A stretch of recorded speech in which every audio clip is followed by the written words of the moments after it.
winning 135. Don't worry about it. ನೀವು CM ಯಾರು ಆಗ್ತಾರಂತ ಖರ್ಗೆ ಸಾಹೇಬರು ಆಗ್ಲೇ ಒಂದ್ಸರಿ ಅಲ್ಲ 3 ಪಬ್ಲಿಕ್ ಮೀಟಿಂಗ್ ನಲ್ಲಿ ಹೇಳಿದ್ದಾರೆ. ಇದು ನನ್ನ ರಾಜ್ಯ ಆಗಿದೆ. DK ಶಿವಕುಮಾರ್ ಅವರಾಗಿರ್ಬಹುದು, ಸಿದ್ದರಾಮಯ್ಯನವರಾಗಿರ್ಬಹುದು, ಪರಮೇಶ್ವರ್ ಅವರಾಗಿರ್ಬಹುದು, ಎಲ್ಲರೂ ಒಗ್ಗಟ್ಟಾಗಿ ಒಮ್ಮನಸ್ಸಿನಿಂದ 150 ಸೀಟ್ ತರಲೇಬೇಕು ಅಂತ ರಾಹುಲ್ ಗಾಂಧಿ ಅವರು ಹೇಳಿದ್ದಾರೆ, AICC ಅಧ್ಯಕ್ಷರು ಹೇಳಿದ್ದಾರೆ. ಅದಕ್ಕೆ ತಕ್ಕಂಗೆ ಕೆಲಸ ಕೂಡ ನಡೆದಿದೆ.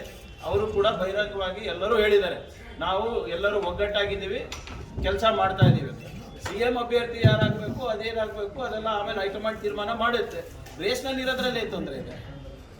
ಫಸ್ಟ್ ಟಿಕೆಟ್ ಡಿಸ್ಟ್ರಿಬ್ಯೂಷನ್ನಲ್ಲಿ ಹೇಗಿರ್ಬೋದು, ಎಲ್ಲೆಲ್ಲ ಅನ್ಯಾಯ ಆಗಿರ್ಬೋದು, ಅಥವಾ ಎಲ್ಲ ಕುದುರೆಗಳನ್ನು ನಾವು ಎಲ್ಲೆಲ್ಲಿ ಹಾಕ್ಬೋದು, ಹೋದ ಬಾರಿ ಏನಾದರೂ ಸೋಷಿಯಲ್ ಜಸ್ಟಿಸಲ್ಲಿ ಮಿಸ್ಟೇಕ್ ಆಗಿದೆ ಅದನ್ನು ತಿದ್ಕೊಳ್ಳೋಕ್ಕೆ ಅವರ ಸಮುದಾಯಗಳು ರೆಪ್ರೆಸೆಂಟೇಷನ್ ಕೊಡ್ತಾ ಇದೆ.